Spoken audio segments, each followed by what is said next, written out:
గోనమైన చిన్నంకియ్య, గోనమైన పెద్దంకియ్య, గడ్డం చలపతిరావు గారి ఇల్లు దగ్ధమయ్యడం జరిగింది. అలాగే 10 ఎకరాల గడ్డి హామీ దగ్ధమైంది.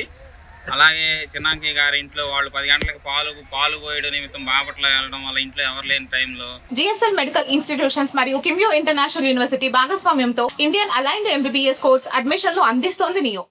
ఎలా జరిగిందో కానీ ఫైర్ యాక్సిడెంట్ జరగడం వల్ల ఇల్లు మొత్తం దగ్ధమయ్యి దానిలో ఉన్న 5 సవర్ల బంగారం, దాదాపుగా 5 లక్షల డబ్బులు, అలాగే ఇంటూ వ్యవసాయం తరుణం కాబట్టి వ్యవసాయం కోసం తీసుకొచ్చిన డబ్బులు కానీ అన్ని అప్పులు తెచ్చి పెట్టుకున్నారు. చాలా నష్టపోయి ఉన్నారు. దాదాపుగా 10 లక్షల వరకు నష్టం జరిగింది. వాళ్ళు చాలా శోకసంద్రంలో మునిగిపోయి ఉన్నారు. వాళ్ళు సర్వం కోల్పోయి కట్టుబట్టలతో నిలబడిపోయి ఉన్నారు. ఈ 10 గంటల టైంలో ఫైర్ యాక్సిడెంట్ జరిగినప్పుడు ఊర్లో జనాలు, అలాగే 2 ఫైర్ ఇంజిన్లు బాపట్ల నుంచి ఒకటి, చిరాల నుంచి ఒకటి, 2 ఫైర్ ఇంజిన్లు వచ్చి 3 గంటల నుంచి ఫైర్ కంట్రోల్ చేయడం ప్రయత్నం చేస్తున్నా ఇంకా కంట్రోల్ అవ్వలేదు. ఊర్లో జనాలందరూ కూడా ఇది చేశారు. వాళ్ళ కనీసం ఒక 20-30 బరిగొడ్లు ఉన్నాయి. అవి కూడా చల్లాచెదిరై వెళ్ళిపోవడం జరిగింది.